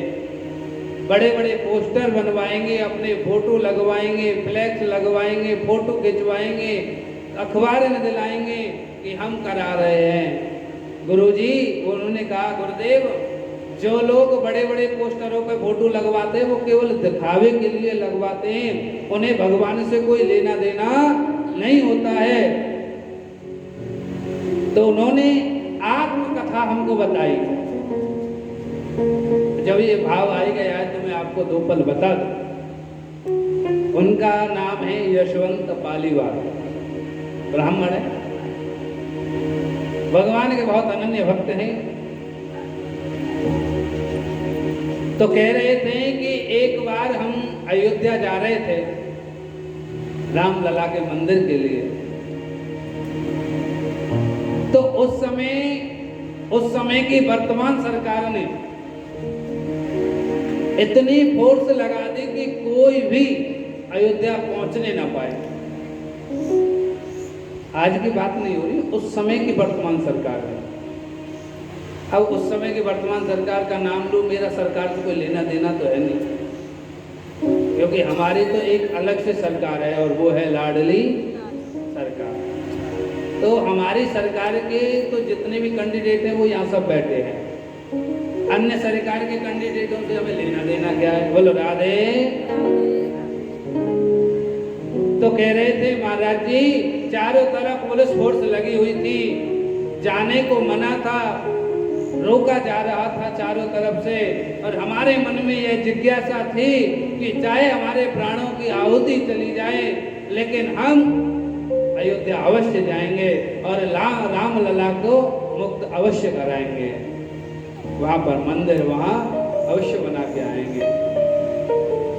तो जब चारों तरफ वो पुलिस फोर्स लगी हुई थी, जाने नहीं दिया जा रहा था, तो यशवंत पालीवाली जी ने नम आंखों से मुझसे कहा, महाराज जी हमने क्या किया कि एक सुंदर अर्थी बनाई। देखिए मेरे भाई बहन, भक्ति की पराकाष्ठा को हर कोई प्राप्त नहीं कर सकता। कहते हैं कि सोना जब तक अग्नि में तप नहीं जाए वो कसौटी पर कस नहीं सकता। कहते हैं दाना जले गुलजार का जल जाने के बाद, और साधु में चमक आती है तब जाने के बाद। उन्होंने बताया महाराज जी, जब हमें रोका गया तो हमने एक सुंदर अर्थी बनाई। कल्पना करना और एक पल इस भाव को अपने हृदय में उतारना कि अर्थी बनाई और उस अर्थी पर जिंदा आदमी लिटाया।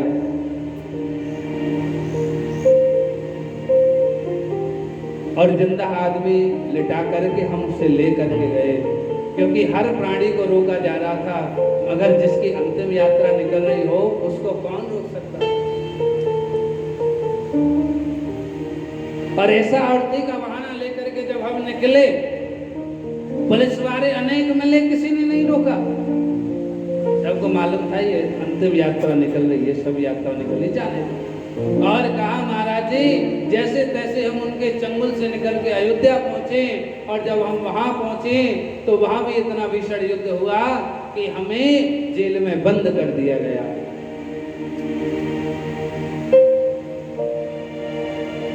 कहा महाराज जी, आज हम बड़े प्रसन्न होते हैं कि वर्तमान सरकार ने हमारे राम लला के लिए उस तंबू से मुक्ति करा दी, बड़े सुंदर मंदिर का निर्माण करा रही है। आज हमने जो बलिदान दिया था उस समय, आज उसका जब फल हमें प्राप्त होने जा रहा है तो हमें बड़ी प्रसन्नता होती है। ये है भक्ति। कहते हैं मेरे भाई बहन, श्याम से दिल का लगाना कोई, श्याम से दिल का लगाना कोई मजाक नहीं, जीते जी जान से जाना कोई मजाक नहीं। ये जीते जी जान से जाना ही है कि देखो एक अर्थी पर लेट करके जाने के लिए हैं निकल रहे हैं। औरों के घर में लगी आग तो देखी होगी, अपने घर आग लगाना कोई मजाक नहीं, शाम से दिल का लगाना कोई मजाक नहीं।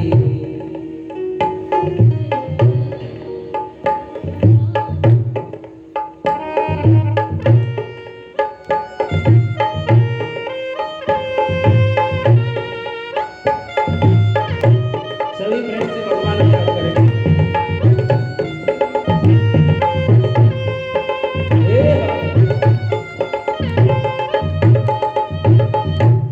श्याम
जिंदगी कोई मजाक नहीं।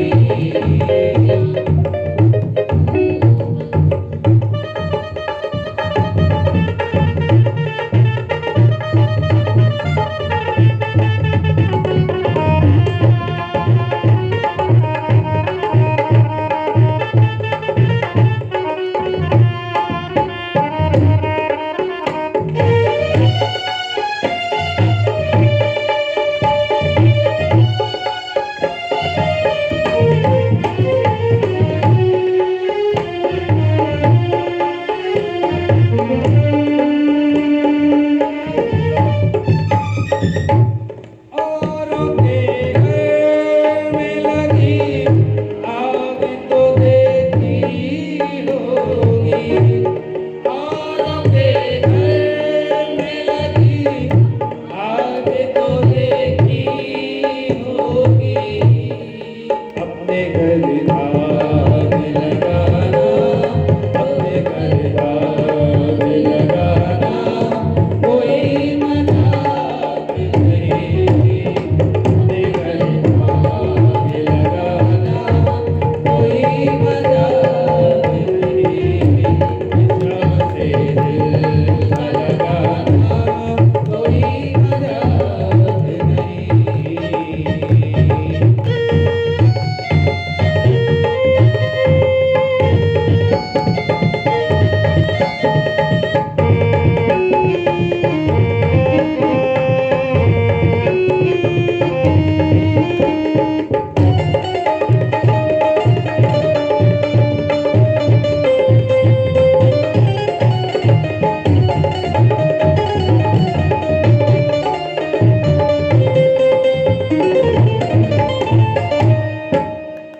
और हाथ ऊपर करेंगे, प्रेम से भगवान को बुलाएंगे। मैंने मोहन को बुलाया है वो आता होगा। मैंने मोहन को बुलाया है वो आता होगा। मैंने जो बुलाना चाहता है प्रेम से। देखिए ये जो सत्संग यात्रा प्रारंभ हुई है ये केवल भगवान से जोड़ने के लिए है। ये यात्रा केवल भक्त और भगवान के बीच में जो अविद्या रूपी पर्दा पड़ा हुआ है मैं का, कि मैं हूं, इस पर्दे को हटाने के लिए ही ये यात्रा प्रारंभ हुई है। इसका कोई मोटिव नहीं है। इस यात्रा का केवल एक ही मोटिव है कि जो जीव भटक रहा है वो भगवान से मिल जाए। बोलो हर हर। सभी हाथ उठाएंगे। मैंने मोहन को बुलाया है वो आता होगा। मैंने मोहन को बुलाया है वो आता होगा। मैंने मोहन को बुलाया है वो आता होगा। मैंने मोहन को बुलाया है वो आता होगा। आता होगा वो आता होगा। आता होगा वो आता होगा वो आता होगा। मैंने मोहन को बुलाया है वो आता होगा। और क्या कहना है? तुम भी आना, तुम भी आना। एक से नहीं कह रहे हैं हम सबसे कह रहे हैं वृंदावन आना। अरे तुम भी आना, तुम भी आना मेरे घर का आज तमाशा होगा। तुम भी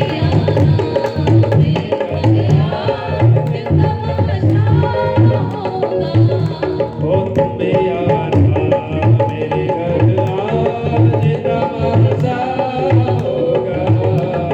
तुम भी आना मेरे घर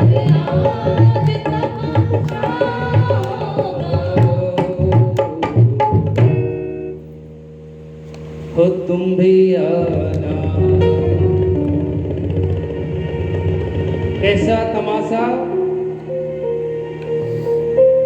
जहां पर विरह रूपी आग लगी हुई होगी। मेरे भाई बहन दूसरे के घर में जब आग लगती है ना, आनंद लेने वाले अनेक मिल जाते हैं।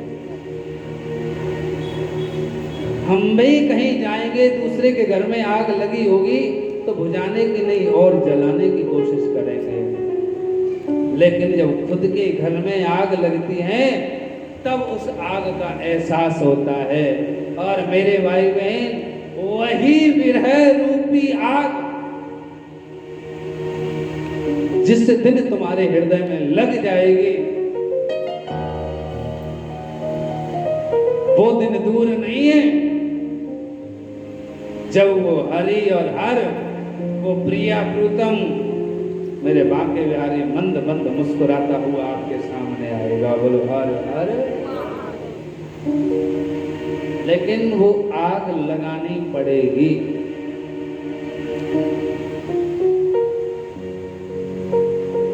और उसी आग को लगाने के लिए किस आग को, आप कहीं ऐसा ना हो हमारे जाने के बाद को प्रचार कर दे कि महाराज जी कह रहे थे अब तो आग लगाने आए। क्योंकि आज का सांसारिक प्राणी ऐसा हो गया है कि जो उसका सार है उसको नहीं पकड़ता है, केवल क्योंकि आजकल सोशल मीडिया का जमाना और है। सोशल मीडिया वाले क्या करते हैं कि दो शब्दों को पकड़ेंगे, कहीं का ईंट कहीं का रोड़ा, और भानुवती ने कुनवा जोड़ा, और वो कुनवा ऐसा जुड़ता है कि ऐसा ब्लास्ट होता है कि चारों तरफ हाहाकार बीत जाती है। अरे महाराज जी आए थे वृंदावन से और आग लगाने की बात कर रहे थे, यदि कहीं आग लग भी गई गलती से, भगवान ना करे, तो वही अरे महाराज जी आए थे वो कह के गए। जैसे किसी मूर्ख प्राणी ने किसी पेज की लास्ट लाइन में पढ़ लिया कि वेदों का पढ़ना मना है, वेदों का पढ़ना मना है। जब ऐसा पढ़ लिया तो उसने क्या किया कि लोगों को इकट्ठा किया, कुप्रचार कर दिया। देखो भाई वेदों का पढ़ना मना है। कुप्रचार क्यों किया? क्योंकि एक संत के वो शिष्य थे और संत भगवान ने कहा था कि आप जो धूम्रपान करते हो ये कुसंग है, और जो धूम्रपान करता है वह कभी भी भगवत प्राप्ति को प्राप्त नहीं हो सकता, इसलिए तुम ये धूम्रपान छोड़ दो। तो उसको ये लाइन मिल गई कि वेदों का पढ़ना मना है। अब तो उसने प्रचार कर दिया कि देखो गुरुजी ने हमारी तो बंदी लगाई, अब हम गुरुजी की भी बंदी लगा देते। अब ये संदेश गुरुजी के पास पहुंचा, गुरुजी को मालूम हुआ, उस मूर्ख शिष्य को पकड़ाए, जरा क्या प्रचार कर रहा है कि वेदों का पढ़ना मना है। हाँ गुरुजी वेदों का पढ़ना मना है।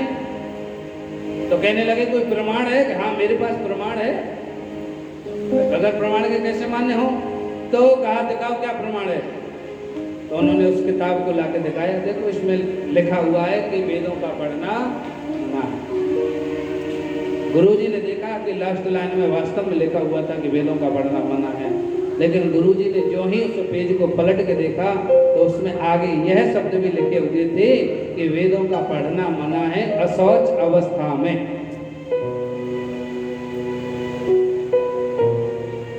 आज गुरुजी पकड़ के उस मूर्ख शिष्य से कहने लगे, अरे मूर्ख तूने ये तो पढ़ लिया कि वेदों का पढ़ना मना है, लेकिन इस पेज को पलट के ये नहीं देखा कि आगे क्या लिखा है।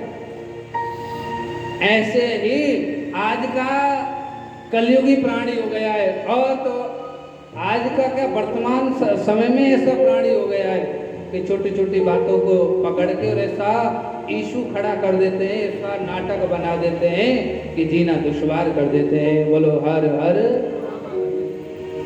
इसलिए हम उस आग को लगाने के लिए निकले हैं, एक ऐसी विरह रूपी अग्नि जो जीव और परमात्मा के रूप बीच में जो अविद्या रूपी पर्दा पड़ा हुआ है वो जल जाए और एक जीव का भगवान का साक्षात्कार हो जाए। बोलो हर हर। इस अविद्या रूपी पर्दे को जलाने के लिए हम लोग निकले हैं। इसलिए भक्ति की पहली धारा है श्रवणम। और रामायण में आगे सुना होगा, जब नारद जी सुनाते सुनाते दूर चले गए तो हनुमान जी भी पीछे पीछे खिसकते गए कि कानों की आवाज कम होती जा रही है।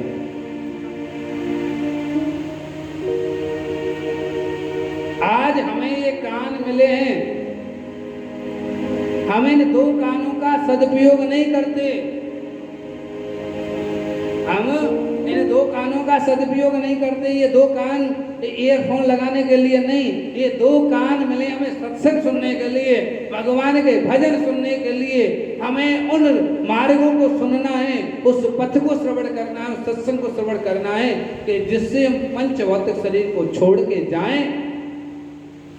तो जाने के बाद मेरे भाई बहन, हमें यम के दूत नहीं, भगवान भोलेनाथ के गढ़ लेने के लिए आए और सीधे हम शिवपुरी को चले जाएं। बोलो हर हर। और ये तुम्हारे जीवन में तभी हो सकता है जब आप नित्य प्रतिदिन सत्संग सुनना और कीर्तन करना प्रारंभ कर दोगे। बोलो हर हर। जोर से बोलेंगे हर हर। इसलिए धीमे धीमे भजन करने की, सत्संग सुनने की आदत डालो।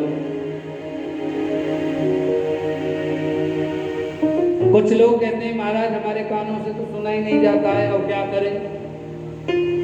तो भगवान भोलेनाथ कहते हैं पार्वती से, देवी जो लोग पहले मार्ग को नहीं अपना सकते, सुन नहीं सकते, तो ऐसे लोगों के लिए मैंने दूसरा रास्ता खोला हुआ है।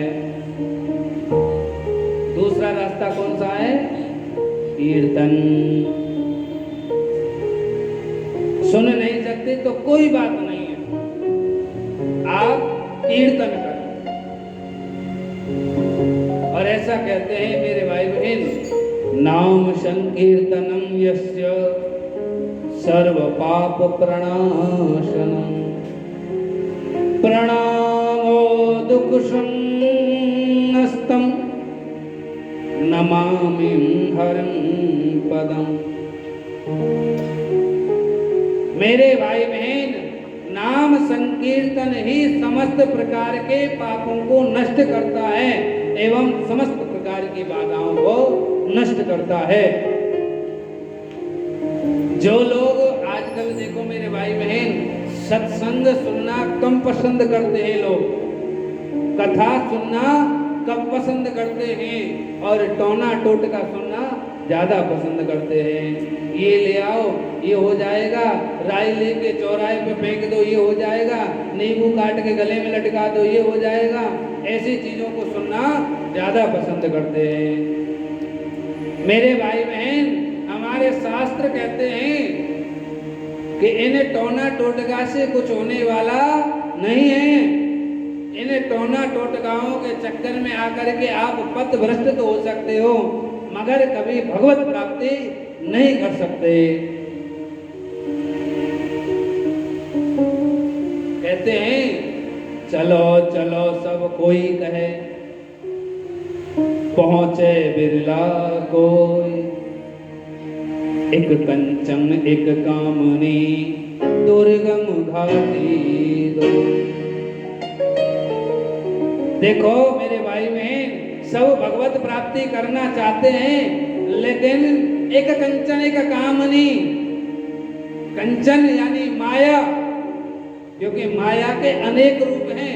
कहीं आप ये कहें कि महाराज हमने तो माया का और कुछ नाम सुना था, अनेक रूप हैं। कहते हैं माया छाया एक सी चले न काऊ के संग। ये माया इतनी ठगनी है कि इसका पार मेरे भाई बहन आज तक कोई नहीं पाया।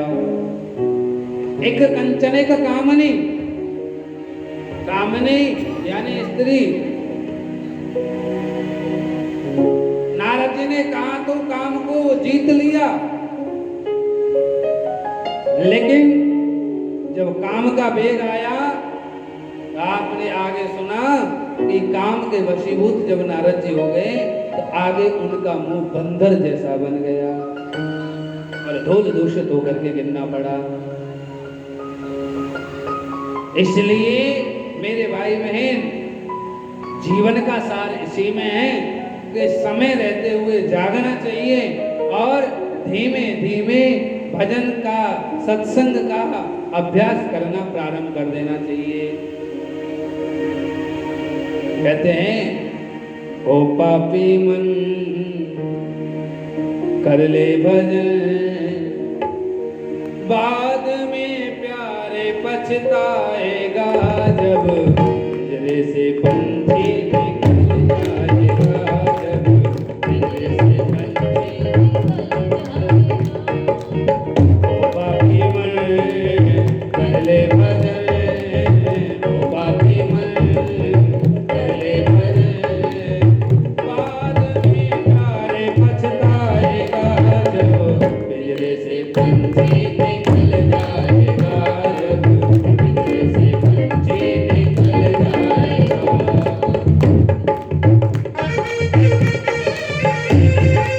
बोलिए वाके सभी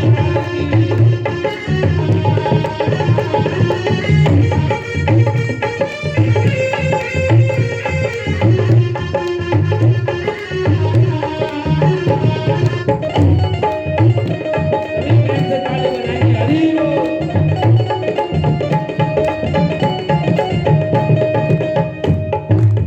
चार दिनों का है जग का ये मेला, चार दिनों का जग का ये मेला, ना कोई साथी संगी अकेला, ना कोई साथी संगी अकेला, जैसा तू आया है वैसा ही जाएगा,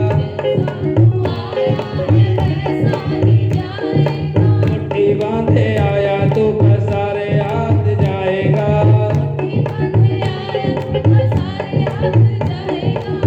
बाद में प्यारे पछताएगा, जब पिंजरे से पंछी निकल जाएगा, जब पिंजरे से पंछी निकल जाएगा। ओ पापी मन कर ले भजन, ओ पापी मन कर ले भजन, बाद में प्यारे पछताएगा, जब पिंजरे से पंछी निकल जाएगा, जब पिंजरे से पंछी निकल जाएगा।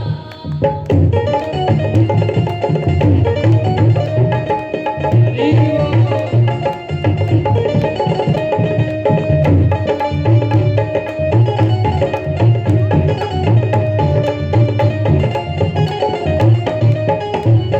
भाई बंधु कुटुंब कबीरा, भाई बंधु कुटुंब कबीरा, ये तो सब है जग का झमेला, ये तो सब है जग का झमेला, मरने के बाद तुझे आग में जलाएंगे, के बाद तुझे आग में जलाएंगे, धीरे धीरे तेरा मातम मनाएंगे, दिन तेरा मातम मनाएंगे, बाद में प्यारे पछताएगा, जब पिंजरे से पंछी निकल जाएगा, जब पिंजरे से पंछी निकल जाएगा, जब पिंजरे से पंछी निकल जाएगा। इसलिए दोनों हाथ उठाएंगे, जय राधे राधे राधे राधे राधे, सभी बोलेंगे ताली बजाते हुए, जय राधे राधे राधे राधे राधे राधे, जय राधे राधे जय राधे राधे राधे राधे, जय राधे राधे जय राधे राधे जय राधे राधे जय राधे राधे, जय जय श्री राधे, जय जय श्री राधे, जय जय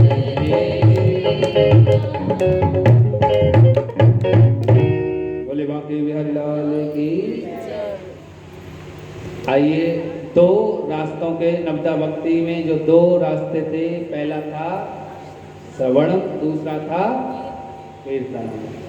नवदा भक्ति की शेष मार्गों के विषय में कल श्रवण करेंगे, आज समय का भी अभाव है।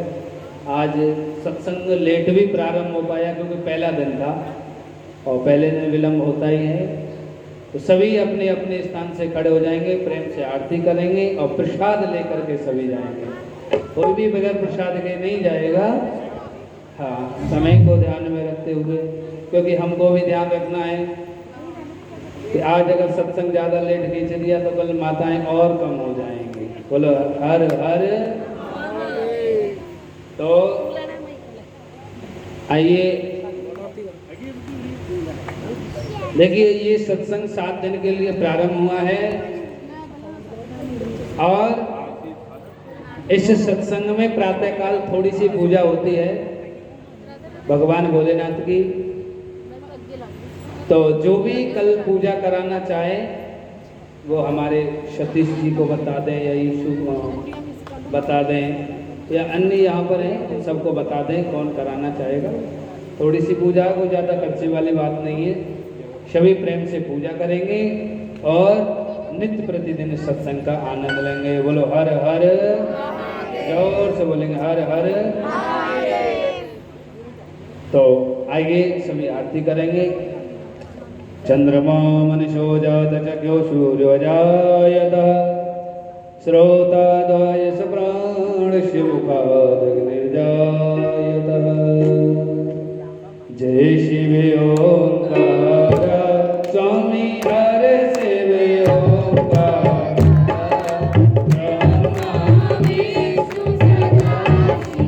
भोले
भोले नाथ समासी हरे नाम ओम जय शिव जग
परियंगलगन मनुष्याणं सर्वं पापं विनश्यति ओम देवो शांति शांति पृथ्वी शांतिरापा शांतिरोम दया शांति वनस्पतयः शांति ब्रह्म शांति सर्वं शांति शांतिरेव शांति क्षमा शांतिरेधि यतो यथा समीयते ततो न प्रजाभ्यो वयन्नः हरि ओम सन्नः ते हराकं महिमाना सचन्द्रपूरवे साध्याः शन्ति देव हरि ओम एकदन्ताय विद्महे वक्रतुण्डाय धीमहि तन्नो दन्ते प्रचोदयात् हरि ओम तत्पुरुषाय विद्महे महादेवाय धीमहि तन्नो रुद्र प्रचोदयात् सेवन्ते काव्यकुल चंपक पाटलाब्जै पुण्याकजात करवील रसाल पुष्पै बिल्व प्रवाल तुलसीदल मंजरी भिस्त्वां पूजयामि जगदीश्वर मे प्रसीद नाना सुगन्ध पुष्पाणि यथा कालोद्भवानि च पुष्पाञ्जलिर्मया दत्त ग्रहाण परमेश्वर सुमन सुगंधित सुमनलय सुमन सुवृष्टि अपार पुष्पांजलि अर्पण करो मेरे देव करो स्वीकार श्री प्राण पुरुषोत्तमाय नमः महामंत्र पुष्पांजलि समर्पयामि गुरु वृंदावन बिहारी लाल की जय राधा रानी सरकार की जय गुरु शंकर भगवान की जय शिव महापुराण की जय सद्गुरुदेव भगवान की जय पूज्य व्यास जी महाराज की जय परीक्षित जी महाराज की जय जय जय